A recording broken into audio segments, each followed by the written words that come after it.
ಯಾರ ಹತ್ರನೂ ಪರಿಹಾರ ಸಿಕ್ಕಿಲ್ಲ ಅಂದ್ರೆ ನೀನೇ ಸರಿ ಇಲ್ಲ ಅಂತ ಅರ್ಥ. ಆಮೇಲೆ ಯಾರ್ಯಾರು ಪೂಜೆ ಪುನಸ್ಕಾರ ಮಾಡದೇ ಇದ್ದವ್ರಿಗೂ ಆಶೀರ್ವಾದ ಮಾಡ್ತಾನೆ, ಪೂಜೆ ಪುನಸ್ಕಾರ ಮಾಡೋರ್ಗೂ ಆಶೀರ್ವಾದ ಮಾಡ್ತಾನೆ. ಯಾಕಂದ್ರೆ ರಾಹುನ ಯಾವತ್ತು ಪೂಜೆ ಮಾಡಬೇಕಾದ್ರೆ ರಾಹು ದೋಷ ಹೋಗಕ್ಕೆ ಯಾರು ತುಂಬ ಬೇಗ ಕಷ್ಟ ಹೇಳ್ಕೊಂತಾರೆ ಗೊತ್ತಾ, ಅಂಥವ್ರಿಗೆ ಬೇರೆ ಪರಿಹಾರ ಕೊಡಬಾರ್ದು. ದೇವಸ್ಥಾನಕ್ಕೆ ಹೋಗಿ ಬಂದು ಭಿಕ್ಷದವ್ರಿಗೆ ಯಾವ ಕಾಲಕ್ಕೂ ದುಡ್ಡು ಕೊಡಬೇಡಿ. ಕಷ್ಟ ತುಂಬ ಪಡ್ತಾ ಇದ್ರೆ ಅದು ಪ್ರಾರಬ್ಧ ಕರ್ಮ ಅಂತ. ನಿಮ್ಗೆ ಪರಿಹಾರ ಸಿಕ್ಕಿಲ್ವಾ, ವಿದ್ಯೆನೇ ಬಿಟ್ಬಿಡ್ತೀನಿ. ಸೊ ನಾನು ನೆಕ್ಸ್ಟ್ ಕೇಳೋ ಕ್ವಶನ್ ನೀವು ಅದು ಆಕ್ಸೆಪ್ಟ್ ಮಾಡ್ಕೋತಿರಲ್ಲ ನನಗೆ ಗೊತ್ತಿಲ್ಲ, ಇದು ನನಗೆ ಗೊತ್ತಿಲ್ಲ. ಜ್ಯೋತಿಷ ಅಂದರೆ ಸಾಮಾನ್ಯವಾಗಿ ನಂಬಿಕೆ ಹುಟ್ಟಿಸೋದು. ಅಂದರೆ ಜೀವನದಲ್ಲಿ ಏನೋ ಒಂದು ಸಮಸ್ಯೆ ಇದೆ ಅಂತ ಹೇಳಿದ್ರೆ ನಾವು ಅಲ್ಲೇನಾದ್ರು ಪರಿಹಾರ ಸಿಗುತ್ತೇನೋ ಅಂತ ಹೋಗಿ ಕೇಳಕ್ಕೆ ಹೋಗ್ತೀವಿ. ನಿನಗೆ ಕಷ್ಟ ಇದೆ, ಪರಿಹಾರ ಆಗುತ್ತೆ ಇನ್ನೊಂದು 6 ತಿಂಗಳಪ್ಪ ಅಂದರೆ ಆ ಥರ ಹೇಳಿದಾಗ ಒಂದು ಪಾಸಿಟಿವ್ ಸೈನ್ ಅಂತ ಬರುತ್ತೆ. ನಿಂಗೆ ಕಷ್ಟ ಇದೆ, ನಿಂಗೆ ಪರಿಹಾರನೇ ಆಗಲ್ಲ ಅಂತ ಅಂದರೆ ಅದು ತುಂಬ ಕಷ್ಟ ಆಗುತ್ತೆ. ನೀವು ಹೇಳೋ ಸ್ಟೈಲ್ ಹೇಗಿರುತ್ತೆ ಅಂತ ಹೇಳಿದ್ರೆ, ಮುಂಡ ಮುಚ್ಕೊಂಡು ಹೋಗ್ತೀಯಾ, ತಲೆ ಮೇಲೆ ಹಾಕೊಂಡ್ಬಿಡ್ತೀಯಾ, ಹಾಗೆ ಹೇಗೆ ಅಂತ ಹೇಳಿ ಭಯ ಪಡಿಸೋದು. ಅದು ಭಯ ಪಡಿಸೋದು ಅಂತ ಅನ್ಕೊಂಡು how do you define it? ಅಂದ್ರೆ ಜ್ಯೋತಿಷ ಅಂತ ಹೇಳಿದಾಗ ನಂಬಿಕೆ ಹುಟ್ಟಿಸ್ಬೇಕಾದಂಥ ಸ್ಥಳದಲ್ಲಿ ಕೆಲವರು ಭಯ ಪಡಿಸೋದು ಅಂತದ್ದು ಇರುತ್ತೆ. ಇದನ್ನ ನೀವು ಕೂಡ ಅಂದ್ರೆ ಹೇಳೋ ಸ್ಟೈಲ್ ಹಾಗಿರುತ್ತೆ ಅಂತ ನಾನು ಕೇಳ್ತಾ ಇರೋದು. ಇದನ್ನ ಯಾವ ರೀತಿ ಡಿಫೈನ್ ಮಾಡ್ತೀರಾ? ಅವರಿಗೆ ಭಯ ಪಡಿಸಬಾರ್ದು. ಫಸ್ಟ್ ಆಫ್ ಆಲ್ ಅವ್ರು ನಮ್ಮ ಹತ್ರ ಬರೋದೇನೆ ಸಾವಿರಾರು ಜನರು ಹೋಗ್ಬೋದು. ಹೌದು, ನಾನು ಹಂಗೂ ಕೇಳ್ತೀನಿ. ನೀವು ಬರೀ ಈಗ ಫಾರ್ ಎಕ್ಸಾಂಪಲ್ ಒಬ್ರು ಬರ್ತಾರೆ, ದುಡ್ಡು ಇಲ್ಲದೆ ಕೇಳ್ತಾರೆ ಅಂತ ಇಟ್ಕೋ. ನೀನು ಅವ್ರು ಕೆಲವ್ರಿಗೆ ದುಡ್ಡು ಇಲ್ಲದೆ ಕೇಳಿದಾಗ ದುಡ್ಡು ಇಲ್ಲದೆ ಹೇಳ್ಬಿಡ್ತೀವಿ, ನಾವು ಒಳ್ಳೆಯವರು ಅಂತ ಅನ್ಸ್ಕೊಳ್ಳೋದು ತಪ್ಪದು. ಅವ್ನು ಕಾಣಿಕೆ ಇಟ್ಟೆ ಕೇಳಬೇಕು, ಸಂಭಾವನೆ ಇಟ್ಟೆ ಕೇಳಬೇಕು, ಹಣ್ಣು ಹಂಪ್ಲ. ಬಾಯಿ ಮುಚ್ಕೊಂಡು ಕೆಲಸ ಮಾಡ್ತಾನಾಗ ನೀನು ಬಿಟ್ಟಿ ಮಾಡಿದೆ ಅಂತ ಇಟ್ಕೋ. ಅಯ್ಯೋ ಅಯ್ಯಪ್ಪ ಹೇಳ್ದ ನಾನು ಊರು ಸುತ್ತಬೇಕಂತೆ, ಈ ದೇವಸ್ಥಾನಕ್ಕೆ ಹೋಗ್ಬಂತ ಪರಿಹಾರ ಬಿಡುತ್ತಾ ಅಂತಾನೆ. ಅದೇ ಮುಚ್ಕೊಂಡು ದುಡ್ಡು ಇಟ್ಟಿದ್ರೆ ಬಾಯಿ ಮುಚ್ಕೊಂಡು ಕೆಲಸ ಮಾಡ್ತಾನೆ. ಅಂದರೆ ಒಂದು ಸಂಭಾವನೆ ತಗೋಬೇಕು, ಸಾಂಪ್ರದಾಯವಾಗಿ ಏನೇನು ತಾಂಬೂಲ ಸಮೇತವಾಗಿ ಕೂತ್ಕೋಬೇಕು, ಅವ್ನು ಹೇಳಬೇಕು, ಅವ್ನು ಬರ್ತಾನೆ. ನೀನು ಹೇಳಿದ ಸಂಭಾವನೆ ಅವ್ನು ಕೊಟ್ಟಾಯ್ತು. ಕೊಟ್ಟಾಗ ಅವನಿಗೆ ಪೂರಿ ಪರಿಹಾರ ಕೊಡಲೇಬೇಕು. ಪರಿಹಾರ ಹೇಗೆ ಕೊಡಬೇಕು? ಫಸ್ಟ್ ಅವನ್ನ ಜಡ್ಜ್ ಮಾಡ್ಬೇಕು ನೀನು. ಅವನ ಸೈಕಾಲಜಿ ಪ್ರಕಾರ ದೇವ್ರ ಹತ್ರ ಹೋದರೆ ಸರೋಗ್ತಾನ, ಊರು ಸುತ್ತಿ ಕ್ಷೇತ್ರಕ್ಕೆ ಹೋಗಿ ಪೂಜೆ ಪುರಸ್ಕಾರ ಮಾಡಿದ್ರೆ ಸರೋಗ್ತಾನ, ಬರೀ ಹೋಮದಲ್ಲಿ ಸರೋಗ್ತಾನ ಅಂತ ಇವನ್ ಜಾತಕದಲ್ಲಿ ನೋಡ್ಬೇಕು ನಾವು. ನಿನ್ಗೆ ಅವನ್ಗೆ ಯಾವ ಗ್ರಹ ಇರುತ್ತೋ ಅದ್ರ ಮೇಲೆ ಪರಿಹಾರ ಕೊಡಬೇಕು. ಅವ್ನಿಗೆ ಅಕಸ್ಮಾತ್ ಹೆಂಡತಿ ಇಲ್ಲದೆ ಇದ್ರೆ ಮಗ ಮಾಡ್ತಾನ ಪೂಜೆ ಅಂತ ನೋಡಿ ಮಗನ ಗ್ರಹನ ಅನಲೈಸ್ ಮಾಡಿ ಪರಿಹಾರ ಕೊಡಬೇಕು. ಇವನು ಅಕಸ್ಮಾತ್ ಮಾಡದೇ ಇದ್ರು ಮಗನ ಮುಖಾಂತರ ಮಾಡಿಸುವಂಥವನಾಗಬೇಕು.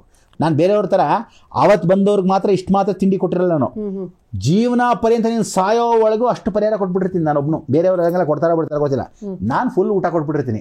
ನೀನು ಪಾಯಸಕ್ಕಾದ್ರೂ ಕೈಯಾಗ ಫಸ್ಟು ಈ ಪರಿಹಾರದ್ರು ಮಾಡ್ಕೊಂಬ, ಇದಾದರೂ ಮಾಡ್ಕೊಂಬ. ಅವ್ರಿಗೆ 4 ಪರಿಹಾರದಲ್ಲಿ 2 ಪರಿಹಾರ ಆಗೋದು ಗ್ಯಾರಂಟಿ. 4ರಲ್ಲಿ ನಾನು ಹೇಳೋಕ್ಕೆ ಆಗತ್ತೆ. ಕೆಲವಕ್ಕೆ ಅವ್ರು ಹೋಗೋಕ್ಕೆ ಬಿಡಲ್ಲ, ದುಡ್ಡಿರಲ್ಲ, ಅಥವಾ ಅವ್ರಿಗೇನೋ ಮೈಲ್ಗೆ ಸಮಸ್ಯೆ ಬರುತ್ತೆ, ಅಥವಾ ಹೋಗೋಕ್ಕೆ ಆ ಕರ್ಮ ಕಳಿಯೋಕ್ಕೆ ಬಿಡದೇ ಇರ್ಬೋದು. ಅದು ಅವರ ಕರ್ಮ, ಪ್ರಾರಬ್ಧ ಕರ್ಮ. ಸೊ ಆದರೆ ಅವ್ರಿಗೆ ಗೈಡ್ ಮಾಡಬೇಕು, ಹಿಂಗೆ ಮಾಡ್ಕೊಂಡ್ರೆ ಉತ್ತಮ, ಹಿಂಗೆ ಮಾಡಿದ್ರೆ ಉತ್ತಮ. ಅದ್ರ ಮೇಲೆ ಅವ್ರಿಗೆ ಮಾಡ್ತಕ್ಕಂಥದ್ದು ಏನಿದೆ ಅಂದ್ಬಿಟ್ಟು ನಾನು ಆಗಲೇ ಹೇಳಿದ ನನಗೆ ನನ್ನ ಹಣೆನಲ್ಲೂ ಅವನಿಗೆ ಪರಿಹಾರ ಕೊಡಬೇಕು ಅಂತ ನನ್ನಲ್ಲೂ ಬರ್ದಿರ್ಬೇಕು. ಅವನ ಹಣೆನಲ್ಲೂ ನಾನೇ ಗ್ಯಾರಂಟಿಯರ್ ಅಂತ ಅವನ ಹಣೆಯಲ್ಲೂ ಬರ್ದಿರ್ಬೇಕು. ದಂಡಂ ದಶಗುಣಂ, ನಿನ್ನ ದೇಹವನ್ನು ನೀನೇ ದಂಡಿಸಿ ಪರಿಹಾರವನ್ನು ತಗೋಬೇಕು. ಯಾಕೇನು ಇವತ್ತು ನೀನು ನಂಬ್ತೀಯೋ ಬಿಡ್ತೀಯೋ, ತಿರ್ಚನಗೂಡು ಅಂತಿದೆ, ಗರ್ಭಗುಡಿಯಲ್ಲಿ 6.5 ಅಡಿ ವಿಗ್ರಹ. ಏನೇಳ 6.5 ಅಡಿ ವಿಗ್ರಹ, 3600 ವರ್ಷದ ದೇವಸ್ಥಾನ ಇದು. ಬಲಭಾಗದಲ್ಲಿ ಮೂಳೆ ಈಶ್ವರ ಬಂದು ಎತ್ತಿನ ಮೂಳೆ, ಎಡಭಾಗದಲ್ಲಿ ಪಾರ್ವತಿ ಕುದುರೆ ಮೂಳೆಯಲ್ಲಿ ಮಾಡಿರೋದು, ಕೈಲಿರೋ ತ್ರಿಶೂಲ ಆನೆ ಮೂಳೆ, 3 ಮೂಳೆಗಳು ಸೇರಿ ಮಾಡೋ ವಿಗ್ರಹ. ಒಬ್ಬ ಮನುಷ್ಯ ಮಾಂಸಾಹಾರಿಯಾದವನು ಒಂದು ಮಾಂಸವನ್ನು ತಿಂದು ಹಿಂಗೆ ಪಕ್ಕದಲ್ಲಿ ಬಿಸಾಕ್ದಾರ ಇಟ್ಕೋ, ಇಮಿಡಿಯೇಟ್ ಹುಳ ಸೇರ್ಕೊಳ್ಳುತ್ತೆ. ಇದು 3600 ವರ್ಷದಿಂದ ಇದ್ರೂ ಗರ್ಭಗುಡಿ ಒಂದು ಜಿರಳೆ ಒಂದು ಹಳ್ಳಿ ಹೋಗಲ್ಲ ಇವತ್ತಿಗೂ. ಮೂಳೆಲಿರೋ ದೇವಸ್ಥಾನದ ವಿಗ್ರಹನೇ ಹಂಗಿದೆ, 6.5 ಅಡಿ ವಿಗ್ರಹನೇ ಮೂಳೆಗಳಲ್ಲಿ ಮಾಡಿರೋದು. ಸೊ ಅಲ್ಲಿ ಹೋದ್ವರೆಗೆ ಇಂಥ ಪರಿಹಾರ ಕಳಿಸ್ಬೋದು. ಗಂಡ ಹೆಂಡತಿ ಬಾಂಧವ್ಯಕ್ಕೆ, ಮೂಳೆಗಳು ಮುರಿದು ಹೋಗಿ ರಾಡುಗಳು ಹಾಕೊಂಡಿರೋರಿಗೆ, ದೇಹದಲ್ಲಿ ಯಾವುದೇ ಮೂಳೆಗಳ ಸಂಬಂಧಪಟ್ಟಿರೋ ರೋಗಗಳಿಗೆ, ನರಗಳ ಸಂಬಂಧಪಟ್ಟ ರೋಗಗಳಿಗೆ ಮಹಾಕ್ಷೇತ್ರ ಅದು. ಸೊ ಇವತ್ತಿಗೂ ಹಂಗಿದೆ. ಕಿಡ್ನಿ ಪ್ರಾಬ್ಲಮ್ ಇದೆ ಅಂತ ಇಟ್ಕೋ, ಹೆಂಗೆ ಡಯಾಲಿಸಿಸ್ ಆಗುತ್ತೆ ಆಟೋಮೆಟಿಕ್ ಆಗಿ ಅಂತ. ಸೂರ್ಯನಾಡಿ ಚಂದ್ರನಾಡಿ 2ರಲ್ಲಿ ಬಲಭಾಗದಲ್ಲಿ ವಿಷ್ಣು ದುರ್ಗ, ಎಡಭಾಗದಲ್ಲಿ ಶಿವದುರ್ಗ ಇದೆ. ಅವನ ಯಾವ ಕಿಡ್ನಿ ಕೆಟ್ಟೋಗಿದೆ ಅನ್ನೋದನ್ನ ಆ ಕ್ಷೇತ್ರಕ್ಕೆ ಹೋದರೆ ತಿರುವಾರೂರು ಅಂತಿದೆ, ಅಲ್ಲಿ ನೀನು ಹೋಗಿ ನಿಂತ್ಕೋ. ಆ ನಕ್ಷತ್ರ ದಿವಸ ಅವ್ನು ನಿಂತ್ಕೊಂಡ್ರೆ ಅವ್ನು ಬಲಗೈನೇ ಕಿಟ್ಕೊಂಡ್ರೆ ಆಟೋಮೆಟಿಕ್ ಡಯಾಲಿಸಿಸ್ ಆದಂಗೆ ಆಗುತ್ತೆ ಅವನಿಗೆ. ಮುಲಾಜಿ ಅಲ್ಲ, ಅವನು ಅವ್ರವ್ರ ಅನುಭವ ಪಡಿಬೋದು ಹೋಗಿ ಡೈರೆಕ್ಟ್ ಆಗಿ. ಓ ಮುಲಾಜಿ ಅಲ್ಲ, ನೀನೇ ಹೋಗಿ ಪಡಿಬೋದು. ಓ ಮುಲಾಜಿ ಇಲ್ಲ, ಅವಶ್ಯಕತೆ ಇಲ್ಲ ಹಂಗಲ್ಲ. ನಾನು ಹೇಳೋದ್ ಕೇಳಿ, ಡಾಕ್ಟರ್ ಹತ್ರ ಹೋಗೋದಂದ್ರೆ ಇವ್ರ ಸ್ಟೇಜ್ಗಳ ಮೇಲೆ ಡಿಪೆಂಡು, ಕರ್ಮಗಳ ಮೇಲೆ ಡಿಪೆಂಡು. ಆ ಕ್ಷೇತ್ರಕ್ಕೆ ಹೋಗಿ ಬಂದು ಡಾಕ್ಟರ್ ಕನ್ಸಲ್ಟ್, ಇವ್ ನೋಡಿ ಫಾರ್ ಎಕ್ಸಾಂಪಲ್ ಡಾಕ್ಟರ್ ಹತ್ರ ಹೋಗು ಅಂತಿರ್ತಾರೆ, ಹೋಗೇ ಇರಲ್ಲ. ಇವ್ರ ಕ್ಷೇತ್ರಕ್ಕೆ ಹೋಗಿ ಬಂದ ತಕ್ಷಣ ಪರಿಹಾರ ಆಗಿರುತ್ತೆ. ಕೆಲವರಿಗೆ ಈ ಕ್ಷೇತ್ರಕ್ಕೆ ಹೋಗಿ ಬಂದು ಡಾಕ್ಟ್ರು ಆಮೇಲೆ ಸಿಗ್ತಾರೆ, ಅಯ್ಯೋ ಇಂಥ ಒಳ್ಳೆ ಡಾಕ್ಟರ್ ಸಿಕ್ಕಿದ್ರಿ ಅಂತ. ಆದರೆ ಈ ಡಾಕ್ಟರ್ ಹತ್ರ ಹೋಗಬೇಕು ಅಂದಿದ್ದ ಆ ಕ್ಷೇತ್ರಕ್ಕೆ ಹೋಗಿ ಬಂದ ಮೇಲೆ ಸಿಕ್ಕಿರೋದು. ಎಷ್ಟೋ ಜನಕ್ಕೆ ಕಣ್ಣು ಪರೆಯಲ್ಲಿ ವಾಸಿಯಾಗಿರ್ತದೆ, ಸ್ಕಿನ್ ಟೋನ್ಗಳ ವಾಸಿಯಾಗಿ ರಾಕಾಯಮ್ಮ ದೇವಸ್ಥಾನ ಇದೆ, ತೊನ್ನು, ಕುಷ್ಠರೋಗ, ನರದೌರ್ಬಲ್ಯ, ಆಮೇಲೆ ವೈಟ್ ಪ್ಯಾಚಸ್ ಯಾರ್ಯಾರಿಗಿದೆ ಅದೆಲ್ಲ ವಾಸಿ ಆಗಿರ್ತಕ್ಕಂಥ ಕ್ಷೇತ್ರ. ಇವತ್ತಿಗೂ ಲಕ್ಷಾಂತರ ಜನ ಬಂದು ಸಹಾಯ ಮಾಡ್ತಾರೆ.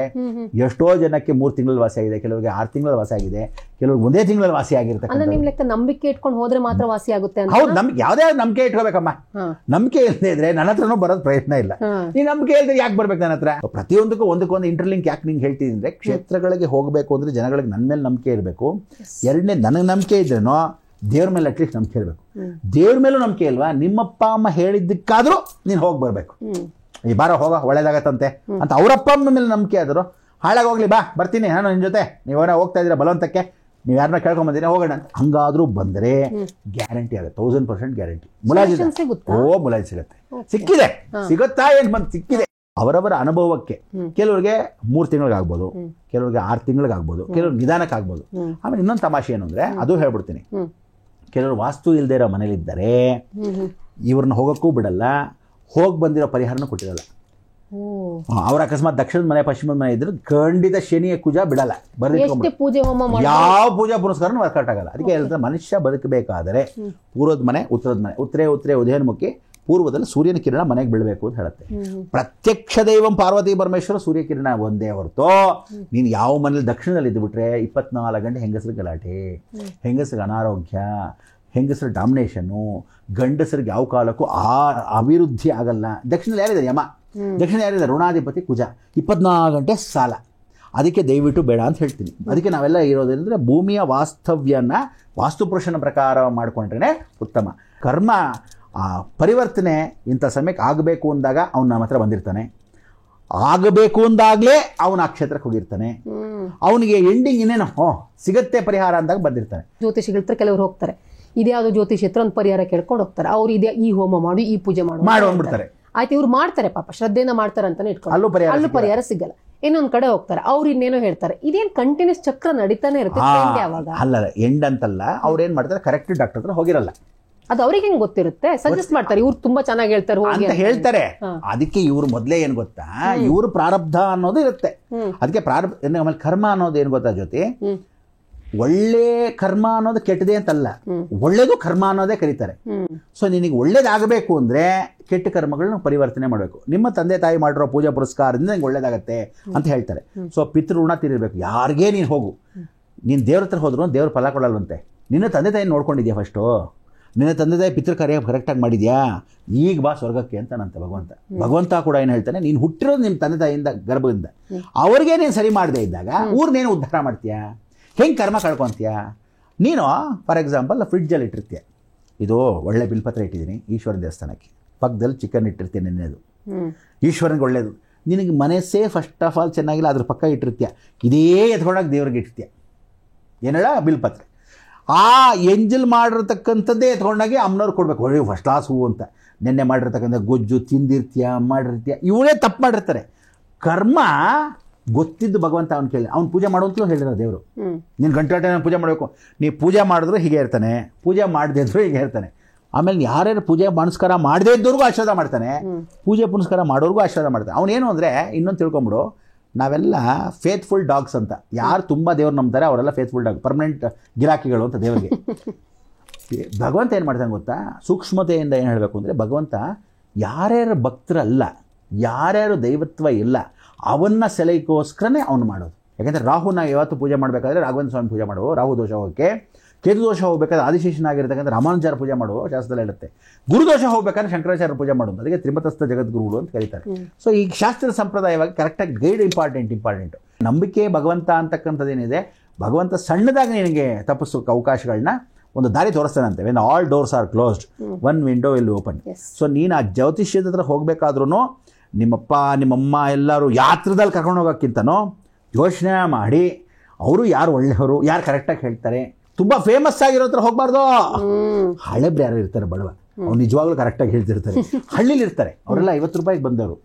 ಉಪದೇಶ ಮಾಡ್ತಕ್ಕಂಥವ್ರು ಅಥವಾ ಕರೆಕ್ಟ್ ಜಾತಕ ನೋಡೋರು ಯಾವುದೋ ಒಂದು ದೇವಸ್ಥಾನದಲ್ಲಿ ಪುಟ್ಟದಾಗಿರ್ತಾರೆ, ಅವ್ರನ್ನ ನಾವು ತಾತ್ಸಾರ ಮಾಡ್ಬೋದು. ಅದಕ್ಕೆ ಹೇಳೋದು, ಹಿತ್ಲು ಗಿಡ ಮದ್ದಲ್ಲ ಅಂತ ಬಿಸಾಕಬೇಡಿ, ತಾತ್ಸಾರ ಮಾಡಬೇಡಿ. ಅದು ನನ್ನ ಹಣೆಲೂ ಬರ್ದಿರ್ಬೇಕು, ನನ್ನಿಂದನೇ ಪರಿಹಾರ ಆಗುತ್ತೆ ಅಂತೇಳಿ ಅವ್ರ ಹಣೆಲೂ ನನ್ನ ಹತ್ರ ಬಂದ್ರೆ ಪರಿಹಾರ ಸಿಗುತ್ತೆ.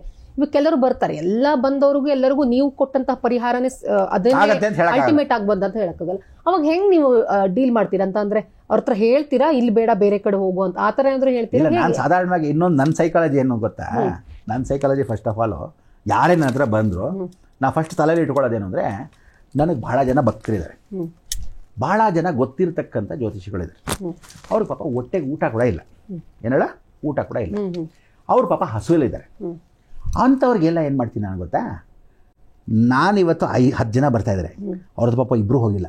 ಒಂದು ಕೆಲಸ ಮಾಡಿ, ನಿಮ್ಗೆ ಒಳ್ಳೆ ಫಸ್ಟ್ ಕ್ಲಾಸಾಗಿ ಒಂದು ಪ್ರಶ್ನೆ ಹಾಕಿ ಮಾಡ್ತಾರೆ, ಅವರು ಚೆನ್ನಾಗಿ ಒಳ್ಳೆ ಜಾತಕನ ಬರೀತಾರೆ, ನಾನು ಅಲ್ಲಿ ಕಳಿಸ್ತೀನಿ, ನೀವು ಆ ಊರಿಂದ ಉಡುಪಿಯಿಂದ ಇಲ್ಲಿ ಬರಬೇಡಿ, ಅಲ್ಲೇ ನಮ್ದು ಒಟ್ಟಿರ್ತಕ್ಕಂಥ ರಾಮದಾಸ್ ಇದ್ದಾರೆ, ಅಲ್ಲಿ ಹೋಗಿ ಅಂತ ಹೇಳಿ. ಯಾವಾಗ ಅದು ನಿಮ್ಮ ಹತ್ರ ಪರಿಹಾರ ಸಿಗಕ್ಕೆ ಸಾಧ್ಯ ಇಲ್ಲ? ಇಲ್ಲ ಇಲ್ಲ ಇಲ್ಲ, ನಾ ಸಿಗದೇ ಇದ್ರು ಕಳಿಸ್ಬಿಟ್ಟಿರ್ತೀನಿ. ಸಿಗುತ್ತೆ ಅಂದ್ರೂ ಕೂಡ ಯಾಕೆ ಬರ್ತೀರಾ, ಸಿಕ್ಕಿದ್ರು ನಾ ಕಳಿಸ್ಬಿಡ್ತೀನಿ. ಆ ಟೈಮ್ ಆಫ್ ನಾನು ಕಳಿಸ್ತೀನಲ್ಲ, ಆ ಗುಣಕ್ಕೇನೆ ಅವನಿಗೆ ವಾಸಿ ಆಗುತ್ತೆ. ಅಂದ್ರೆ ಅವನ ಹಣೆ ಬರದಲ್ಲಿ ಅವರಿಂದನೇ ವಾಸಿ ಆಗ್ಬೇಕು ಅಂತಿದ್ದಾಗ ನನ್ನ ಹತ್ರ ಬರದೇ ಇದ್ರು ಕಳಿಸ್ಬಿಟ್ಟಿರ್ತೀನಿ. ಆ ಥರ ಎಷ್ಟೋ ಜನ ನಾನು ಉದ್ಧಾರ ಮಾಡೋಕ್ಕೋಸ್ಕರ ಕಳಿಸ್ತೀನಿ ಅಂತಲ್ಲ, ಬೇಡ ನಂಗೆ ಸುಮ್ಮನೆ ಆಗ್ಬೇಕು, ಹೋಗಿ ಬನ್ನಿ ಸಂತೋಷ ಅಂತೇಳಿ. ಇಲ್ದರೆ ಕೆಲವ್ರಿಗೆ ಏನೊಂದು ಬೇಕು ಅಂತ ಹೆಂಗೆ ಹೇಳ್ತೀನಿ ಗೊತ್ತಾ, ಕೆಲವು ನಾಟಕಕ್ಕೋಸ್ಕರ ಬರ್ತಾರೆ, ಬ್ರಹ್ಮಾಂಡ ಗುರುಗಳ ಹತ್ರ ಹೋದ್ರೆ ಗ್ಯಾರಂಟಿ ಆಗುತ್ತಾ ಅಂತ ಮೊದಲೇ ಬಂದಿರ್ತಾರೆ. ಅದು ನನ್ನ ಸೈಕಾಲಜಿ, ಊರಲ್ಲೇ ಜಾತಕ ನೋಡೋದು ನನಗೆ ಗೊತ್ತಿಲ್ಲ ನನ್ನ ಜಾತಕ.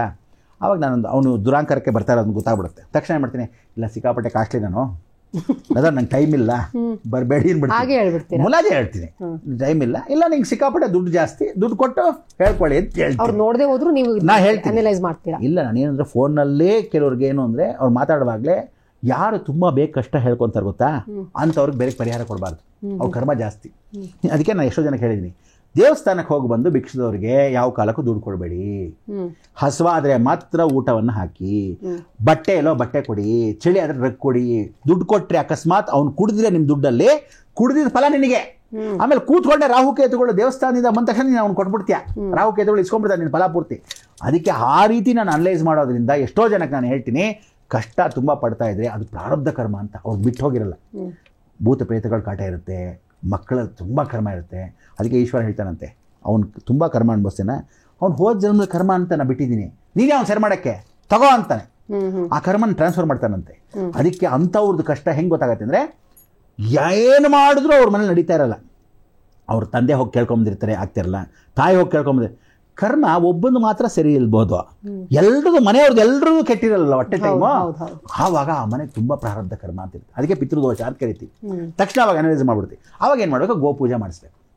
ಅವಾಗ ಈಸಿ ಪರಿಹಾರ. 300 ಮುಕ್ಕೋಟಿಗಳು ಗೋಪೂಜೆಯಲ್ಲಿ ಒಂದು ಫ್ಯಾಮಿಲಿ ಕುಟುಂಬ ಸಮೇತ ಹೋಗಿ ಬಂದರೆ ಗ್ಯಾರಂಟಿ ಪರಿಹಾರ ಸಿಗುತ್ತೆ. ಯಾರು ಪಿತೃ ಕಾರ್ಯವನ್ನ ಮಾಡ್ತಾರೋ ಆ ಪಿತೃ ಕಾರ್ಯದಲ್ಲಿ ಗ್ಯಾರಂಟಿ ಪರಿಹಾರ ಸಿಗುತ್ತೆ. ನೀನು ದೇವ್ರ ಪೂಜೆ ಮಾಡ್ಬೇಕು ಅವ್ರದ್ದೋರ್ಲ ಪಿತೃ ಕಾರ್ಯ. ಆಮೇಲೆ ಹೋಮ ಎಲ್ಲಾನು ಮಾಡ್ಬಿಟ್ರೆ ಸರಿ ಹೋಗೋದೇನೋ ಸುಳ್ಳಮ್ಮ. ಈಗ ಒಂದು ಚಂಡಿ ಹೋಮ ಮಾಡೋಂತ್ಯ, ಸಾಲ ಮಾಡಿ ಚಂಡಿ ಹೋಮ ಮಾಡೋಂತ ಯಾವನು ಹೇಳಿದಾನೆ? ಹೌದು, ನಾನು ಎಷ್ಟೋ ಜನ ಬೈಯೋದು. ನಾನು ರುದ್ರಹೋಮ ಅರ್ಚಕರನ್ನ ಎಷ್ಟೋ ಜನ ಬೈದೀನಿ. ಕನ್ಯಾಕುಮಾರಿ ಟು ಕಾಶ್ಮೀರವರೆಗೂ ರುದ್ರಹೋಮ ಎಲ್ಲಾನು ರುದ್ರಹೋಮನೇ. ರುದ್ರಹೋಮ ಯಾವುದೋ, ರುದ್ರ ಹೇಳೋದು ಒಂದೇ, ಚಮಕ ಹೇಳೋದು ಒಂದೇ, ಹೋಮಕ್ಕೆ ಪೂಜೆ ಪುನಸ್ಕಾರ ಮಂತ್ರನೂ ಒಂದೇ.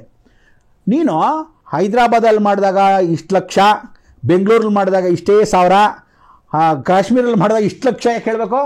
ಎಲ್ಲ ರುದ್ರಹೋಮ ಒಂದೇ ತಾನೆ? ಎಲ್ಲ ಕಡೆ ಅದೇ ತಪ್ಪು ಮಾಡೋದು. ಆವಾಗ ನಾನೇನು ಮಾಡ್ತೀನಿ, ಭಾಳ ಬೇಜಾರಾಗುತ್ತೆ. ಎಲ್ಲ ಸಿಸ್ಟಮ್ ಇಂಡಿಯಾದಲ್ಲಿ ರುದ್ರಹೋಮ ಅಂದರೆ ಇಷ್ಟೇ ಇರಬೇಕು. ಬಡವನ ಬಂದಿರ್ತಾನೆ, ಅವ್ನ ಕೈಲಿ ಮಾಡಿಸ್ಕೊಳಕ್ಕೆ ಆಗದೆ ಇದ್ರೆ ಏನು ಮಾಡ್ತೀಯಾ? ಅದಕ್ಕೆ ಅಂಥವ್ರಿಗೆಲ್ಲ ಏನು ಮಾಡ್ತೀನಿ, ಸಾಮೂಹಿಕದಲ್ಲಿ ಮಾಡಿಸ್ಕೊಳ್ಳಿ. ಎಲ್ಲ ದೊಡ್ಡ ಕ್ಷೇತ್ರದಲ್ಲಿ ಒಬ್ರು ಯಾರು ಮಾಡ್ತಾ ಇರ್ತಾರೆ ರುದ್ರಹೋಮ, ನೀವು ಅಲ್ಲಿ ಹೋಗಿ ಮಾಡಿಸ್ಕೊಂಡಾಗ ನಿಮ್ಗೊಂದು 1000 ರೂಪಾಯಿ, ಅವರ 15 ಲಕ್ಷದ ಹೋಮದಲ್ಲಿ ನಿಮ್ಗೊಂದು 1000 ರೂಪಾಯಿ ಹೋದಾಗ ಆ ಫಲ ನಿಮಗೂ ಸಿಗತ್ತೆ, ಮಾಡಿಸ್ಕೊಳ್ಳಿ ಸಾಕು ಅಂತ ನಾನು ಕಳಿಸ್ಬಿಡ್ತೀನಿ. ಸೊ ಅದರಿಂದ ಕೆಲವೊಂದು ಆ ಒಂದು ಗುಣಗಳಿಂದ ನಾನೇನು ಮಾಡ್ತೀನಿ, ಕೆಲವು ಪರಿಹಾರ ನನಗೆ 1000% ಗ್ಯಾರಂಟಿ ಕೊಡ್ತೀನಿ. ಕೆಲವು ಕ್ಷೇತ್ರಗಳು ನಾನು ಅರ್ಧ ಕುಡಿದು ಬಿಟ್ಟಿದ್ದೀನಿ, ಅದಕ್ಕೆ 1000% ನಾನು ಸೀಲ್ ಹಾಕಿ ಕೊಟ್ಬಿಡ್ತೀನಿ. ನೀವು ಇಲ್ದರೆ ನಾವತ್ತೆ ವಿದ್ಯೆ ಬಿಟ್ಬಿಡ್ತೀನಿ ಅಂತ ಕೂಡ ಹೇಳ್ಬಿಟ್ಟಿದ್ದೀನಿ. ನೋಡಿ, ಹೋಮಕ್ಕೆ ಇಷ್ಟ ಆಗೇ ಆಗುತ್ತೆ. ಅವ್ರು ಎಷ್ಟೋ ಅಂತ ಗೊತ್ತಿಲ್ಲ. ನೀವು ಯಾರ ಹತ್ರ ಆದರೂ ನಾನು ಅದಕ್ಕೆ ಇವತ್ತವರೆಗೂ ಹೋಮ ಮಾಡಿಸ್ತೀನಿ, ಪರಿಹಾರ ಕೊಡ್ತೀನಿ, ಬನ್ನಿ ಪೂಜೆ ಮಾಡಿಸ್ಬಿಡ್ತೀನಿ ಕೊಡಿ ಅಂತ ನಾನು ಇದುವರ ತನಕ ನನ್ನ ಜೀವನದ ಇತಿಹಾಸದಲ್ಲಿ ನಾನು ಕರೆದಿಲ್ಲ. ಕ್ಷೇತ್ರಗಳು ಕಳಿಸ್ತೀನಿ, ದೇವರ ಹತ್ರ ಕಳಿಸ್ತೀನಿ. ನೀನು ದೇವ್ರ ಕಾಪಾಡಾಗಿದ್ರೆ ಭಗವಂತನಿಗೂ ಹೇಳಿರ್ತೀನಿ, ನೀನು ದೇವರೇ ಆಗಿದ್ರೆ ಕಾಪಾಡೋನ್ನ, ಇಲ್ವಾ ಅವ್ನ ಕರ್ಮನ ಕಳಿಬೇಡ. ಅದಕ್ಕೂ ನಿನಗೂ ಸಂಬಂಧ, ನನಗೆ ಸಂಬಂಧವಿಲ್ಲ. ನೀ ಬಂದಿದ್ದಾಗ ದಾರಿ ತೋರಿಸಿದ್ದೀನಿ, ಅವ್ನು ಹೋಗಿ ಬರಬೇಕು. ಹೋಗಿ ಬರೋಕ್ಕೆ ಭಗವಂತ ಅವ್ನು ಕರೆಸ್ಕೋ, ಬೇಗ ಪರಿಹಾರ ಕೊಡು ಅಂತ ನಾನು ದೇವ್ರ ಹತ್ರ ಪ್ರಾರ್ಥನೆ ಮಾಡ್ತೀನಿ. ಸೊ ಆ ಭಾವನೆಯನ್ನ ಅವ್ರಿಗೂ ತುಂಬಿಟ್ಟು ಕಳಿಸ್ತೀನಿ. ಅವ್ರು ಹೋಗಿ ಮಾಡ್ಕೊಂಡ್ ಬಂದಿರೋದು ಎಷ್ಟೋ ಜನ ಪರಿಹಾರ ಮಾಡಿ. ಸೊ ಇದೆಲ್ಲ ಜ್ಯೋತಿಷ್ಯದ ಬಗ್ಗೆ ಆದ್ರೆ ಇನ್ನೊಂದು ತುಂಬಾ ಕುತೂಹಲ ವಿಚಾರ ಏನಂತಂದ್ರೆ ಈ ಮೀಮ್ಸ್ಗಳು ಜಾಸ್ತಿ, ಬೇರೆ ಜ್ಯೋತಿಷಿಗಳಿಗೆ ಮೀಮ್ಸ್ಗಳು ಬರುತ್ತೆ ಅಲ್ಲ, ನಿಮ್ಮ ಬಗ್ಗೆ ಅಂತೂ ತುಂಬಾ ಮೀಮ್ಸ್ಗಳು ಬರುತ್ತೆ. ಅಂಡ್ ನಿಮ್ಮ ಒಂದು ರೋಲ್ನ ಇಟ್ಕೊಂಡೇ ಎಷ್ಟೋ ಟಾಕ್ ಶೋಗಳನ್ನು ಕೂಡ ಮಾಡ್ತಾರೆ, ಮೀಡಿಯಾದಲ್ಲಿ ಕೂಡ ಮಾಡಿರ್ತಾರೆ, ನ್ಯೂಸ್ ಚಾನಲ್ಸ್ಗಳಲ್ಲೂ ಕೂಡ ಮಾಡಿರ್ತಾರೆ. ಇದನ್ನ ನೀವು ಹೇಗೆ ಸ್ವೀಕರಿಸ್ತೀರಾ? ಅಂದ್ರೆ ಇಮಿಟೇಟ್ ಮಾಡಿ ಅದನ್ನ ನೀವು ಪ್ರಶಂಸೆ ಅಂತ ತಗೋತಿರೋ, ಬೇಜಾರಾಗುತ್ತೋ? How do you take? ಮೊದಲೆಲ್ಲ ಏನ್ ಮಾಡ್ತಿದ್ದೆ ಜ್ಯೋತಿ, ಒಂದು ಮೊದಲು ಬೇಜಾರು ಮಾಡ್ಕೊತಿದ್ದೆ. ಹೌದಾ? ಏನು ನಾವು ಇವಾಗ ನಾ ಕಳ್ಳ ಅಲ್ಲದೆ ಇದ್ದವನು ಕಳ್ಳ ಅಂತ ಬೇಜಾರತ್ತೆ, ಕಳ್ಳತನ ಮಾಡದಿದ್ದವನು ಕಳ್ಳ ಅಂದಾಗ ಬೇಜಾರಾಗತ್ತೆ. ಸೊ ಅವಾಗ ಏನಾಗತ್ತೆ, ಒಂದೊಂದ್ಸಲಿ ಹಿಂಗೆ ಬೇಜಾರಾಗ್ತಿತ್ತು. ಆಮೇಲೆ ಅನಿಸ್ತಾ ಬಂತು, ನೋಡೋ ಬೇರೆ ಇವಾಗ ಅಂಬರೀಷ್ ಬಗ್ಗೆ ಮಾತಾಡ್ತಾರೆ, ಅಂಬರೀಷ್ ವಾಯ್ಸ್ನ ಮಿಮಿಕ್ ಮಾಡ್ತಾರೆ, ರಾಜ್ಕುಮಾರ್ ವಾಯ್ಸ್ ಮಿಮಿಕ್ ಮಾಡ್ತಾರೆ, ಬ್ರಹ್ಮಾಂಡ ಗುರುಗಳನ್ನ ಮಿಮಿಕ್ ಮಾಡಬೇಕಾದ್ರೆ ಓ ಸರಿ ಆಯ್ತು ಅಂತ. ಆವಾಗ ನನಗೆ ರಜನಿಕಾಂತ್ಗೆ ಸೂಪರ್ ಸ್ಟಾರ್ ಅಂತ ಕರೀತಾ ಇದ್ರು. ಅಲ್ಲಿ ನನಗೆ ಅವಾರ್ಡ್ ಬಿರುದು ಕೊಟ್ಟಿದ್ದೇನು ಗೊತ್ತಾ, ಸ್ಪಿರಿಚುವಲ್ ಸೂಪರ್ ಸ್ಟಾರ್ ಅಂತ ಕೊಟ್ರು. ಸೊ ಆವತ್ತಿಂದ ಏನಾಗುತ್ತೆ, ಸ್ಪಿರಿಚುವಲ್ಗೆ ಸೂಪರ್ ಸ್ಟಾರ್ ಅಂದಾಗ ಬೇರೆಯವ್ರಿಗಿಂತ ವಿಭಿನ್ನವಾಗಿ ಯಾಕೆ ತಲೆ ಕೆಡಿಸ್ಕೋಬೇಕು. ಸೊ ಆಮೇಲೆ ಅದನ್ನ ಪಾಸಿಟಿವ್ ಆಗಿ ತಗೊಳಕ್ ಶುರು ಮಾಡಿದೆ. ಆಮೇಲೆ ಮೀಮ್ಸ್ ಅಂದ್ರೆ ಏನ್ ಬಂದ್ರೆ, ನಾನು ಹಾಸ್ಯ ಮಾಡು ಸಂತೋಷ, ನನ್ನ ಬಗ್ಗೆ ನೀನು ತಮಾಷೆ ಮಾಡು, ಓಕೆ, ಅವಹೇಳನೆ ಮಾಡಬೇಡ, ಆವಾಗ ನನಗೆ ಬೇಜಾರಾಗುತ್ತೆ. ಆಮೇಲೆ ಇನ್ನೊಂದು ನನಗೆ ಯಾವತ್ತು ಅಂದರೆ, ನೀನು ಯಾವತ್ತು ನಾನು ಕಾಮೆಂಟ್ಸ್ ನೋಡೋಕೆ ಹೋಗಲ್ಲ. ಕಾಮೆಂಟ್ಸ್ ನೋಡಾಗಲೇ ನೀನು ಫೇಲಿಯರ್ ಆಗೋದು. ಅವ್ನು ಕೆಟ್ಟದ್ದು ಹಾಕಿರ್ತಾನೆ, ಒಳ್ಳೇದಾಗಿರ್ತಾನೆ, ಅದೇ ಸೈಕಾಲಜಿ ಆಗ್ಬಿಡುತ್ತೆ. ಅದು ಯಾವುದು ನೋಡಬಾರ್ದು. ರಾಮಕೃಷ್ಣ ನನ್ನ ಪಾಡು ಇದುವರೆಗೆ ತನಕ ನನ್ನ ಮೀಮ್ಸ್ ಆಗಲಿ ಇದಾಗಲಿ, ಅವ್ನು ಯಾರೋ ಬಂದು ತುಂಬ ಗುರುಳೆ ನಿಮ್ಮನ್ನು ಬೈದ್ರು ಗುರುಳೆ ಅಂತ ಯಾರು ಬಂದು ಹೇಳ್ತಾನೆ ಗೊತ್ತಾ, ಅವ್ನು ಕಂಡ್ರೆ ನಾನು ಕೊಪ್ಪಳ ಕುಡಿಯೋದು. ಬೈದವ್ರು ನಾನು ಬೇಜಾರು ಮಾಡ್ಕೊಡಲ್ಲ, 20 ಸಲ ಹೇಳ್ತಾ ಇರ್ತಾನೆ ನೋಡೋ, ಅಂಥವ್ರು ದೂರ ಇಡಬೇಕು. ಸೊ ಅದಕ್ಕೋಸ್ಕರ ನಾನು ಸಾಧಾರಣವಾಗಿ ಹಂಗೆ ಹೇಳ್ತೀನಿ. ಒಂದೊಂದ್ಸಲಿ ಮಾಧ್ಯಮದಲ್ಲಿ ನಿಂಗೆ ಆವಾಗಲೇ ಹೇಳ್ದಾಗೆ, ನೋಡ್ರಪ್ಪ ನೀವು ಏನಾದರೂ ಮಾಡ್ಕೊಳ್ಳಿ, ಸಂತೋಷ, ಯಾವಾಗಾದ್ರೂ ಬಂದು ಗುರು ಕಾಣಿಕೆ ಕೊಟ್ಬಿಟ್ಟಾಗಿ ನಮ್ಮ ಹೆಸರು ಮಾಡ್ತೀರಾ, ತಮಾಷೆಗೆ ಹೇಳಿದೆ, ಪಾಪ ಅವ್ರು ಯಾಕೆ ಬಂದು ಕೊಡ್ತಾರೆ, ಬಟ್ ಅವ್ರವ್ರು ಹೊತ್ತೆ ಪಾಡಿಗೆ ಅವ್ರ ಪಾಪ ಮಾಡ್ಕೊತಾರೆ, ಸಂತೋಷ. ಅದನ್ನು ಅವ್ರಿಗೇನು ಅಂದ್ರೆ, ಈಗ ಯಾರು ಅಟ್ಲೀಸ್ಟು ಬಹಳಷ್ಟು ಜನ ನನ್ನ ಜೊತೆ ಇದ್ರು ನನ್ನ ಬಗ್ಗೆ ಮಾಡ್ತಾ ಇದಾರೆ ಅಂದ್ರೆ ಸಂವೇರ್ ಐ ಎಮ್ ನೋಟೆಡ್. ಆಮೇಲೆ ನನ್ ಕಂಡ್ರೆ ಇಷ್ಟ ಇದ್ದು ಕೆಲವ್ರು ಮಾಡ್ತಾರೆ, ಕೆಲವ್ರು ಗೌರವದಿಂದ ಮಾಡ್ತಾರೆ, ಕೆಲವ್ರು ಆಡ್ಕೊಳಕ್ ಮಾಡ್ತಾರೆ. ಆಮೇಲೆ ಇನ್ನೊಂದು ಎಷ್ಟೋ ಜನ ಬೈದವರು ಹೊರಗಡೆ ಬೈದಿದ್ದಾರೆ, ಅವರು ಹತ್ರ ಬಂದ್ಮೇಲೆ ಗೊತ್ತಾಗಿದೆ ನಾವು ಅನ್ಯಾಯವಾಗಿ ಗುರುಗಳನ್ನ ಕೆಟ್ಟ ರೀತಿಯಲ್ಲಿ ಬೈಕೊಂಡ್ಬಿಟ್ವಿ, ಅವ್ರು ಇಷ್ಟು ಮುಗ್ದ್ರು ಅಂತ ಅಲ್ಲ, ಅಯ್ಯೋ ಒಳ್ಳೆಯವ್ರು ನಾವು ಕೆಟ್ಟದಾಗ ಅನ್ಕೊಂಡ್ಬಿಟ್ವಿ ಅಂತ. ಆಮೇಲೆ ಹತ್ರಕ್ಕೆ ಬಂದಾಗ ಅದಕ್ಕೆ ದೂರದ ಬೆಟ್ಟ ನುಣ್ಣಗಲ್ಲ, ಹತ್ರಕ್ಕೆ ಬಂದ್ರೆ ಗೊತ್ತಾಗೋದು. ಸೊ ಹತ್ರಕ್ಕೆ ಬಂದ್ಮೇಲೆ ಬಹಳ ಜನ ರಿಪೆಂಟ್ ಆಗಿರೋರು ಇದ್ದಾರೆ, ಅವಾಗ ಸಂತೋಷ ಪಟ್ಟು ನಾನು ಸುಮ್ಮನೆ. Imitation is the best form flattery ಅಂತ ಅಂತೀವಿ, ನೀವು ಖುಷಿ ಪಡ್ತೀರಾ ಅಂತ ಅನ್ಕೋತೀನಿ. ಇಲ್ಲ, ಒಂದೊಂದ್ಸರಿ ಮೊದಲು ನಮ್ಮ ತಾತ ಹೇಳೋರು, ನೋಡಪ್ಪ ಎಷ್ಟೋ ಜನಕ್ಕೆ ಏನೋ ಹೇಳುತ್ತೆ, ಒಂದೊಂದು ಊರಿನಲ್ಲೂ ಒಂದೊಂದು ಹಂದಿಗಳು ಇರುತ್ತಂತೆ, ನಿಂದಕರು ಇರಬೇಕಾಯ ಹಂದಿಗಳಂತೆ ಅಂತ. ನಿಂದಕರು ಜಾಸ್ತಿ ಇದ್ದಷ್ಟು ಕ್ಲೀನ್ ಆಗ್ತಾ ಇರುತ್ತೆ ಅಂತ ಮೊದಲು ಆ ಕಾಲದವ್ರು ಕಠೋರವಾಗಿ ಹೇಳೋರು. ಆಮೇಲೆ ಈ ನಡುವೆ ಅದನ್ನು ತಲೆ ಕೆಡಿಸ್ಕೊಳಕ್ಕೆ ಹೋಗಲ್ಲ. ಯಾಕೆಂದ್ರೆ ನೀನು ಅದನ್ನ ತಲೆ ಕೆಡಿಸ್ಕೊಂಡ್ರೆ ಎಷ್ಟು ಸೋಷಿಯಲ್ ಮೀಡಿಯಾ ಪ್ಲಾಟ್ಫಾರ್ಮ್ ಬಂದಿದೆ ಅಂದರೆ, ಇವತ್ತು ಒಳ್ಳೇದಕ್ಕೂ ಹೇಳೋರಿದ್ದಾರೆ, ಅದೇ ಸೋಷಿಯಲ್ ಮೀಡಿಯಾ ಹಾಳು ಮಾಡೋಕ್ಕೂ ಇಟ್ಕೊಂಡಿದ್ದಾರೆ. ಕೆಲವು ಸೋಷಿಯಲ್ ಮೀಡಿಯಾ ಕೆಲವ್ರನ್ನ ಟೀಕೆ ಟಿಪ್ಪಣಿ ಮಾಡ್ಕೊಂಡೇ ಜೀವನ ಮಾಡ್ಕೊಳ್ಳೋರು ಇದ್ದಾರೆ. ಪಾಪ ಅದೊಂದು ಜೀವನ ಆಗಿದೆ, ಅದನ್ನ ತಪ್ಪು ಅನ್ನಕ್ಕಾಗಲ್ಲ, ಜೀವನ. ಈಗ ಅವ್ನು ಪಾಪ ಒಂದು ಊಟ ಮಾಡಬೇಕು, ಯಾವ್ದಾರ ಫೇಮಸ್ ಪರ್ಸನಾಲಿಟಿ ಹುಡುಕ್ಬೇಕು, ಅವ್ನಿಗೆ ಯಾರು ಹೇಳೋರಿಲ್ಲ, ಫೇಮಸ್ ಪರ್ಸನಾಲಿಟಿ ಇರಬೇಕು. ಸರಿ, ಒಂದು ಕೆಲಸ ಮಾಡೋಣ, ಇವರು ಬ್ರಹ್ಮಾಂಡಗಳು ಇದ್ದಾರೆ, ಅವ್ರ ನೇಮ್ ಮಾಡಿದ್ರೆ ಒಳ್ಳೆ ಫಸ್ಟ್ ಕ್ಲಾಸ್ ಆಗಿದೆ. ಪಾಪ ಅವ್ನು ಯಾರು ಅಂತ ಗೊತ್ತಿಲ್ಲದೇನೆ ಮಾಡ್ತಿರ್ತಾನೆ, ಅವ್ನ ಹತ್ರ ಬಂದ್ಮೇಲೆ ಗೊತ್ತಾಗತ್ತೆ ಇವ್ರು ಯಾತಕ್ಕೆ ಅಂದ್ರು ಅಂತ. ನೀನು ಫಾರ್ ಎಕ್ಸಾಂಪಲ್ ಮುಂಡಾ ಮಸ್ತು ತಂದಿದ್ದಾಗ ಅದು ಒಳ್ಳೇದೋ ಕೆಟ್ಟದೋ ಅಂತ ಗೊತ್ತಿಲ್ಲ, ಬಟ್ ಇದು ಯಾಕೆ ಅರ್ಥ ಆದ್ಮೇಲೆ ಇವತ್ತು ನಿನ್ಗೆ ಅರ್ಥ ಆಯ್ತು. ಹಾಗೆ ಅವ್ರಿಗೂ ಅರ್ಥ ಆಗೋವರೆಗೂ ನಾವ್ ಏನ್ ಮಾಡ್ಬೇಕು, ಸೌಮ್ಯ ಅವತಾರಂ ಕಮಲ ಭಕ್ತಂ ಕಲಶಂ ರಾಭ್ಯ ಅಸ್ತಂ ಸೌಮ್ಯವಾಗಿ ತಗೋಬಿಡ್ತೀರಾ ಅಂತ ಹೇಳಿ. ನಿಮ್ ಪರ್ಸನಲ್ ಬಗ್ಗೆ ತುಂಬಾ ಪ್ರಶ್ನೆಗಳಿವೆ, ಆದ್ರೆ ಕಣ್ಣಿಗೆ ಕಾಣುವಂತ ಕೆಲವೊಂದು ವಿಚಾರಗಳಿರುತ್ತೆ. ನನಗೆ ಬಂದಾಗಿನ ನಿಮ್ಗೆ ನೋಡ್ತೀನಿ, ನಿಮ್ಮ ವೇಷಭೂಷಣ ತುಂಬಾ ಅಟ್ರಾಕ್ಟಿವ್. ಅಂದ್ರೆ ನೀವು ಧರಿಸಿರೋದು ಕಾಲಿಗೆ, ಕೈ ತುಂಬಾನು ಫಿಂಗರಿಂಗ್ಸ್ ಎಲ್ಲ ಹಾಕೊಂಡಿದ್ದೀರಾ. ಸ್ವಲ್ಪ ವೇಷಭೂಷಣದ ಬಗ್ಗೆ ಹೇಳಿ. ಅಂದ್ರೆ ನಿಮ್ಗೆ ತುಂಬಾ ಆಸಕ್ತಿನೇ ಇದ್ದಿದ್ದು ಅಥವಾ ಜ್ಯೋತಿಷ್ಯಕ್ಕೋಸ್ಕರ ಇದನ್ನ ನೀವು ಅಳವಡಿಸ್ಕೊಳ್ಳೋದು? ಖಂಡಿತ ಇಲ್ಲ, ಈ ಥರದ್ದೆಲ್ಲ ವೇಷಭೂಷಣ ಅಂತೆಲ್ಲ ಏನಿಲ್ಲ. ಈಗ ನಾನು ಆರಾಧನೆ ಮಾಡ್ಬೇಕಾದ್ರೆ ಇಂತಿಂತ ದೇವರುಗಳನ್ನು ಇದೆ. ಮೊದಲು ನಾನು ಸುಬ್ರಹ್ಮಣ್ಯ ಆರಾಧನೆ ಮತ್ತು ಆಂಜನೇಯನ ಆರಾಧನೆ ಮಾಡ್ತಿದ್ದೆ. ಅವಾಗ ನಾನು ವೇಲು ಆಂಜನೇಯನ ಜೊತೆಗೆ ಇಟ್ಕೊಂಡು ಹೋಗ್ತಿದ್ದೆ. ಸೊ ಅದು 16 ವರ್ಷದ ಸಾಧನೆ. ಅವಾಗ ಜೊತೆಲೆ ಇಟ್ಕೋಬೇಕಾಯ್ತು, ಅದು ಇಟ್ಕೊಂಡೆ ಸಾಧನೆ ಮಾಡಬೇಕು, ಎಲ್ಲಿದ್ರು ನದಿ ಪೂಜೆ ಮಾಡಬೇಕು, ಹಿಂಗೆ ಮಾಡಬೇಕು ಅಂತ ಕ್ರಮ ಅದು. ಸೊ ಆ ಸಾಧನೆ ಆಗೋಯ್ತು. ಅಂದರೆ ನೀನು ಮ್ಯಾಥಮೆಟಿಕ್ಸ್ ಓದಬೇಕಾದ್ರೆ ಮ್ಯಾಥಮೆಟಿಕ್ಸ್ ಬುಕ್ಸ್ಗಳೇ ಎತ್ಕೊಂಡು ಓಡಾಡಬೇಕು. ಈಗ ನಾಗ ಆರಾಧನೆ ಅಮ್ಮನವ್ರ ಆರಾಧನೆ ಮಾಡ್ತಿರೋದ್ರಿಂದ ನಾಗಾಭರಣಗಳು ಹಾಕೊಳ್ಳೇಬೇಕು ಅಂತ ನಾನು ಮೊದಲಿಂದ ಹಾವು. ಆಮೇಲೆ ನಾನು ಹುಟ್ಟಿರೋದೇ ಹಾವಿನ ಮುಖಾಂತರ ಅಂತಿದೆ, ನಾಗ ಅನುಗ್ರಹದಿಂದ ಹುಟ್ಟಿರೋದು. ಆಮೇಲೆ ಯಾರು ಹಿಂಗೆ ಹಾವು ಹಾಕೊಳ್ಳಕ್ ಸಾಧ್ಯ ಇಲ್ಲ, ಅವ್ರಿಗೆ ಹಾವುಗಳಂದ್ರೆ ಭಯ. ಎಷ್ಟೋ ಜನ ಶಾಪಗಳಿಂದ ಒಳಗೋಗ್ತಾರೆ, ಹಾವುಗಳಂದ್ರೆ ಮಡಿ ಮೈಲಿಗೆ ಇರ್ತಿರುತ್ತೆ. ಹಾವು ನಾಗಪ್ಪ ನನಗೆ ಯಾವ ಕಾಲಕ್ಕೂ ಎಲ್ಲೇ ಹೋದ್ರು ಹಾವಿನ ಅನುಗ್ರಹ ನಂಗೆ ಚೆನ್ನಾಗಿದೆ, ಆನೆಯ ಅನುಗ್ರಹಗಳು ಚೆನ್ನಾಗಿದೆ. ಸೊ ಅದಕ್ಕೆ ಆನೆಗೂ ಅಮ್ಮನವ್ರಿಗೆ ಕೃಪಾಶೀರ್ವಾದ ನಾಗಾಭರಣದ ಸಮೇತ ಅಂದರೆ ಸುಬ್ರಹ್ಮಣ್ಯ ಗಣೇಶಂದು ವ್ರತ ನಡೀತಾ ಇದೆ ಈಗ. ಸೊ ಅದಕ್ಕೆ ಹಾಕೋಬೇಕಾದ್ರೆ ಆನೆಗೆ ಹೀಗೆ ಇರಬೇಕು, ಕಾಲು ಕಡ್ಗ ಇರಲೇಬೇಕು, ಅದಕ್ಕೆ ಆಭರಣ ಹಾಕೊಂಡು ಹೀತೆ ಸಂಧಿಗಳು ಪೂಜೆ ಮಾಡಬೇಕು, ಇಂಥ ಕಾಲಕ್ಕೆ ಪೂಜೆ ಮಾಡಿ. ಆಮೇಲೆ ಎತ್ಕೊಂಡು ಓಡಾಡಬೇಕು ಅಂತ ಹೇಳುತ್ತೆ. ಎತ್ಕೊಂಡು ಹೆಂಗೆ ಓಡಾಡ್ತೀಯಾ? ಸೊ ಆವಾಗ ನಾನೇನು ಮಾಡಿದೆ, ನಾಗಾಭರಣ ಮೊದಲಿಂದ ಹಾಕ್ಕೊಂಡಿರ್ತಕ್ಕಂಥದ್ದು, ಕಾಲಿಗೆ ಆಭರಣಗಳು ಹಾಕ್ಕೊಂಡು ಮೊದಲಿಂದ ಹಾಗೆ ನನಗೆ ಹಿಂಗೆ ಇಷ್ಟ ಅಂತಲ್ಲ, ಅದಕ್ಕೆ ಕ್ರಮನೂ ಹಾಗೆ. ಆಮೇಲೆ ನಾನು ಹಾಕೊಂಡ್ರು ಇಷ್ಟನೇ, ನನಗೆ ಪಾಡಕ್ಕೆ ನಾನು ಏನು ತೊಂದರೆ ನನಗೇನಿಲ್ಲ, ಅದ್ರ ಪಾಡಕ್ಕೆ ನಾನು ಬೆಳ್ಳಿ. ಹೌದೌದು. ಅಲ್ಲ, ಇದು ನಾಗರದಲ್ವಾ? ಅಂದ್ರೆ ನೀವು ಹೇಳಿದ್ರಿ ನಾಗನ ಕೃಪೆ ಅಂತ ಅನ್ಕೊಂಡು. ಸೊ ಅಂತ ನಿಮ್ಗೆ ಇಷ್ಟನೂ ಆಗುತ್ತಾ ವೈಯಕ್ತಿಕವಾಗಿ ಈ ರೀತಿ? ಖಂಡಿತ ಹೌದು. ಯಾರೇ ಅನ್ಕೊಂಡ್ರಿ ನಾನು ಬೇರೆಯವ್ರಿಗೋಸ್ಕರ, ಆಮೇಲೆ ನಾನು ಜೀವನ ಬೇರೆಯವ್ರಿಗೋಸ್ಕರ ಬದುಕಲ್ಲ, ನನಗೋಸ್ಕರ ಬದುಕೋದು. ನನ್ನ ಪಾಡಿಗೆ ನಾನು ಇರ್ಬೇಕಾದ್ರೆ ಯಾರು ಏನು ಅನ್ಕೊಂಡು ನನಗೇನಾಗಬೇಕು ಅಂತ ಆರಾಮಾಗಿ ಇರ್ತೀನಿ.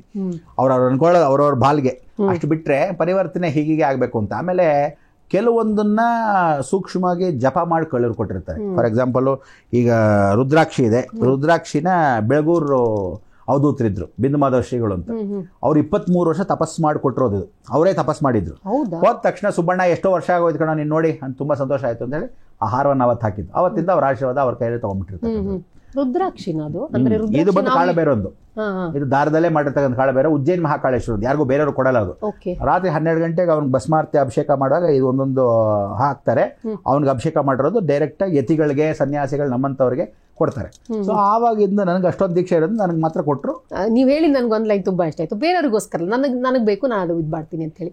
ಸೊ ಇನ್ನೊಂದು ನಿಮ್ಮ ಪರ್ಸನಲ್ ವಿಚಾರ, ನಾನು ಕೇಳಿದ ಪ್ರಕಾರ ನೀವು ತುಂಬಾ ತಿಂಡಿ ಪೋತ ಅಂತ ಕೇಳಿದೀನಿ. ಒಂದು ನೀವು ತಿನ್ನೋದು ಒಂದು ಮಾತಾದ್ರೆ, ಬಟ್ ನೀವು ತಿನ್ನೋದ್ರ ಜೊತೆಗೆ ನಿಮ್ಮ ಸುತ್ತಮುತ್ತಲು ಯಾರಿದ್ದಾರೆ ಅವ್ರಿಗೂ ಕೂಡ ಕರ್ದ್ಬಿಟ್ಟು ತಿನ್ನಿಸ್ತೀರಾ. ಬಾರೋ ಸಮೋಸ ತಿನ್ನೋ, ನಾನು ಕೇಳಿರೋದು ಮೀಡಿಯಾದಲ್ಲಿ ನನಗೆ ಗೊತ್ತಿರೋಂತಹ ನನ್ನ ಕಲೀಗ್ಸ್ ಅಲ್ಲೇ ಹೇಳಿರೋದು. ಏನ್ ತಿಂಡಿ ಪೋತನ ವಿಚಾರ? ಚಿಕ್ಕಂದಿಂದಲೂ ಕೂಡ ನೀವು ತಿಂಡಿ ಪೋತನ? ಯಾವ ತಿಂಡಿ ಅಂದ್ರೆ ನಿಮ್ಗೆ ತುಂಬಾ ಇಷ್ಟ? ನಾವು ತಿಂಡಿ ಅಂತಲ್ಲ, ಯಾವುದೇ ಮನುಷ್ಯ ತಿನ್ಬೇಕಾದ್ರೆ ಒಟ್ಟಿಗೆ ತಿನ್ಬೇಕು. ಜೊತೆಲಿ ಇದ್ದಾಗ ಹೊಟ್ಟೆ ನೋವು ನಮ್ಮ ಅಜ್ಜಿ ಹೇಳೋರು ಯಾರಿಗಾರು ಕೊಟ್ಟು ತಿನ್ನು ಅಂತ. ನಮ್ಮ ಹತ್ರ 2 ಚಪಾತಿ ಇದ್ರೆ 2 ಚಪಾತಿ 1 ಚಪಾತಿನ ಇಟ್ಕೋ, 2 ಚಪಾತಿ ಬೇರೆಯವ್ರಿಗೆ ಹಂಚ್ಬಿಡು ಅಂತ ಹೇಳ್ತಿದ್ರು. ನಾನು ಒಂದೊಂದ್ಸಲ ಏನ್ ಮಾಡ್ತಿದ್ದೀನಿ, 3 ಚಪಾತಿನ ಇರೋತಕ್ಕಂಥದ್ದು ನಾನು ಇಟ್ಕೊಳ್ದೇನೆ ಎಲ್ರಿಗೂ ಹಂಚ್ಬಿಟ್ಟಿದ್ದೀನಿ. ಆಮೇಲೆ ಇವಾಗ ಫಾರ್ ಎಕ್ಸಾಂಪಲ್ ನಾನು ಅಪಾಯಿಂಟ್ಮೆಂಟ್ಸ್ ತೊಗೊಂತಿದ್ದೆ ಮಾಧ್ಯಮ. ಯಾಕೆ ಅಂದ್ರೆ ಅಪಾಯಿಂಟ್ಮೆಂಟ್ಸ್ ತಗೊಂಡಾಗ ಎಲ್ಲರೂ ಬಂದು ಹಣ್ಣು ಹಂಪ್ಲ ಕೊಡ್ತಾರೆ. ಒಬ್ಬ ಮನುಷ್ಯ ಎಷ್ಟೊಂದು ಹಣ್ಣು ತಿಂತೀಯ? ಸೊ ಅವರು ಹಣ್ಣು ತಂದಿರ್ತಾರೆ, ಇವರು ಹಣ್ಣು ತಂದಿರ್ತಾರೆ, ಇನ್ನೊಬ್ರು ಹಣ್ಣು ತಂದಿರ್ತಾರೆ. ನಾಳೆನೂ ಅಪಾಯಿಂಟ್ಮೆಂಟ್ ಬರ್ತಾರೆ, ಇಷ್ಟು ಹಣ್ಣೇನು ಮಾಡ್ತೀಯಾ? ನಾನು ಎಷ್ಟೋ ಜನ ಸ್ವಾಮಿಗಳನ್ನ ಬೈದಿದ್ದೀನಿ, ನಿಮಗೆ ಬಂದಿದ್ರಲ್ಲ ಒಂದು ಹಣ್ಣಾದರೂ ತೆಗೆದು ಜನಗಳು ಕೊಟ್ಟಿದ್ದೀರಾ? ಕೊಟ್ಟಿಲ್ಲ. ಗೋಡಂಬಿ ದ್ರಾಕ್ಷಿ ಬಂದಿರುತ್ತೆ, ಅವ್ರು ತಂದಿರ್ತಾರೆ ಭಕ್ತರು, ನಾವೇನು ಕೇಳಿರಲ್ಲ, ತಂದಿರ್ತಾರೆ, ಅದನ್ನೂ ಕೊಡಲ್ಲ ಅವರು. ಅದನ್ನು 24 ಗಂಟೆ ಅವಳೇ ಇಟ್ಕೊಳ್ತಾರೆ, ಜ್ಯೂಸ್ಗಳು ಮಾಡ್ಕೊತಾರೆ, ಕುಡ್ಕೊಂಡು ತೆಗಿರ್ತಾರೆ. ಆಮೇಲೆ ಎಷ್ಟೋ ಜನಕ್ಕೆ ಯತಿಗಳೇನು ಹೇಳುತ್ತೆ ಅಂದರೆ ಫಲ ತಾಂಬೂಲಂ ಸಮರ್ಪಯಾಮಿ, ಅವ್ರು ಕೊಟ್ಟಾಗ ನೀನು ಫಲವನ್ನು ಕೊಡಬೇಕು ಅಂತ ಹೇಳುತ್ತೆ. ಒಂದು ಗುರುವಾಗಿ ಫಲವನ್ನು ಕೊಡಬೇಕು. ಇದರಲ್ಲಿ ನಾನು ದಂಡಗುರು ವಿಶೇಷ, ಆ ದೀಕ್ಷೆ ಪ್ರಕಾರವಾಗಿ ಅಥವಾ ಇಂಥ ವಿಶೇಷದಾಗಿ ಬಂದವ್ರಿಗೆ ಫಲ ಕೊಡಲೇಬೇಕು. ಎಷ್ಟೋ ಜನ ಜಗದ್ಗುರುಗಳು ಕೂಡ ಫಲ ಕೊಡೋದು ಅಂತ ಗೊತ್ತೇ ಇಲ್ಲ. ಫಲ ಅಂದರೆ ಏನು? ಇವರು ಏನು ಮಾಡ್ತಾರೆ, ಹಣ್ಣು ಕೊಟ್ಬಿಡ್ತಾರೆ. ಫಲ ಅಂದರೆ ಹಣ್ಣಲ್ಲ, ಜ್ಞಾಪಕ ಇಟ್ಕೋ. ಫಲದಲ್ಲಿ ಪೂರ್ಣ ಫಲ ಅಂದರೆ ಎಳ್ನೀರು. ಅದು ಒಣಗಿದ್ರೂ ಪರವಾಗಿಲ್ಲ, ಒಣಗದೇ ಇದ್ದು ಪರವಾಗಿಲ್ಲ, ಸಿಪ್ಪೆ ಸುಲಿದೇ ಇರತಕ್ಕಂಥದ್ದು ಪೂರ್ಣ ಫಲ. ಅದನ್ನು ಒಂದು ಗಂಡ ಹೆಂಡತಿ ಕೊಟ್ಟರೆ ಅಥವಾ ಯಾರಾದರೂ ಬಂದ ಭಕ್ತನಿಗೆ ಕೊಟ್ಟರೆ ಅದು ಫಲ. ಫಲತಾಂಬೂಲಂ ಸಮರ್ಪಣೆ. ಫಲನೇ ತೆಂಗಿನಕಾಯಿ ಕೊಟ್ಬಿಡ್ತಾರೆ ಭಾಳ ಜನ ಗುರುಗಳಿಗೆ. ತೆಂಗಿನಕಾಯಿ ಕೊಡಬಾರ್ದು, ನಿನ್ನ ವಂಶ ನಿನ್ನ ಜನ್ಮ ಕಾಯಿ ಆಗಲಿ ಅಂತ ಅರ್ಥ. ಅದು ಕಾಯಿ ಕೊಡಬಾರ್ದು, ಫಲಾನೇ ಕೊಡಬೇಕು. ಅದು ಗೊತ್ತಿಲ್ಲ ಎಷ್ಟೋ ಜನಕ್ಕೆ. ಅದೇನು ಹೇಳಿದ್ರೆ all doctors R not surgeon ಅಂತ ಅವ್ರದ್ರು ಹೇಳ್ಬೋದು. ಅದು ಗೊತ್ತಿಲ್ಲವಲ್ಲ, ನಾವು ಹೋಗಿ ಹೇಳಕ್ಕಾಗಲ್ಲ. ನಾವು ಅವ್ರನ್ನೇ ಜಗದ್ಗುರುಳ, ಆ ಪೀಠಕ್ಕೆ ಅವರೇ ಜಗದ್ಗುರುಳು, ನೀನೇನು ಹೇಳ್ಕೊಡೋದು ಅಂತಾರೆ. ಯಾಕೆ ಬೇಕೋ? ಅಂದ್ರೆ ಗೊತ್ತಿಲ್ಲ ಅಂತಲ್ಲ, ಇದು ಶಾಸ್ತ್ರದಲ್ಲಿ ಇದೆ. ಒಬ್ಬ ಅವ್ರಿಗೆ ಗೊತ್ತಿರಲ್ಲ. ಯಾರಾದರೂ ಮಕ್ಕಳು ಬರ್ತಾರೆ, ವಿದ್ಯಾಭ್ಯಾಸ ಇಲ್ಲ, ಗುರುಗಳೇ ವಿದ್ಯಾಭ್ಯಾಸ ಏನು ಮಾಡೋದು? ದಾಳಂಬಿ ತಂದಿರ್ತಾರೆ, ಅದನ್ನು ಪೂರ್ಣ ಜ್ಞಾನಂ ಸಮರ್ಪಣೆ ನೀಲಾಂಜನ ಸಮಾಭಾಸ ಬಂದಾಗ ಆಗ ನೀಲ ಸರಸ್ವತಿನ ಕೊಡಬೇಕು. ಇಷ್ಟು ತೆಗೆದಾಗ ಇಷ್ಟೂ ಜ್ಞಾನ ನಿನ್ನ ಮೂಳೆಗಳಲ್ಲಿ ಸೇರಲಿ, ಮೆದ್ಲಲ್ಲಿ ಸೇರಲಿ. ಅದನ್ನು ಕೊಟ್ಟರೆ ಆ ಜ್ಞಾನ ಪ್ರಜ್ಞೆ ಆಗುತ್ತೆ. ಗಂಡ ಹೆಂಡತಿ ಮಕ್ಕಳಿಲ್ಲ ಅಂತಾರೆ. ಗಂಡ ಹೆಂಡತಿ ಮಕ್ಕಳಿಲ್ಲ. ಆ ಮಕ್ಕಳು ಇದ್ದಾಗ ಏನು ಮಾಡ್ತಾರೆ, ಹುಳಿ ಹಿಂಡಬೇಕು ಅವ್ರ ಜೀವನದಲ್ಲಿ ಅಂತ. ಮೊಸರಿಗೆ ಹುಳಿ ಹಿಂಡಿದೇನೆ ಹಾಲು ಹೊಡೆದೋಗಿ ಮಕ್ಕಳಾಗೋದು. ಸೊ ಇವರಿಗೆ ಹುಳಿ ಹಿಂಡಿಂಗ್ ಇಡ್ತೀಯಾ? ಆರೆಂಜ್ ಕೊಡಬೇಕು, ಮಾವಿನಕಾಯಿ ಎಷ್ಟು ಇದ್ದರೆ ಮಾವಿನಕಾಯಿ ಕೊಡಬೇಕು, ಇಲ್ಲ ಮೂಸಂಬಿ ಕೊಡಬೇಕು. ಹುಳಿನ ಹಿಂಡಬೇಕು. ಒಂದು ನಿಂಬೆಹಣ್ಣು ಸಮೇತ ಕೊಟ್ಟರೆ ಅವ್ರು ಈ ಫಲವನ್ನು ತಿಂದರೆ ಗ್ಯಾರಂಟಿ ಸಂತಾನ ಅಭಿವೃದ್ಧಿ. ಆ ಹುಳಿ ಹಿಂಡಿದಂಗೆ ಆಗುತ್ತೆ. ಹುಳಿ ಹಣ್ಣು ಕೊಡಬೇಕು. ಇವ್ರು ಏನು ಮಾಡ್ತಾರೆ, ಯಾವುದೋ ಆ್ಯಪಲ್ ಕೊಡ್ತಾರೆ.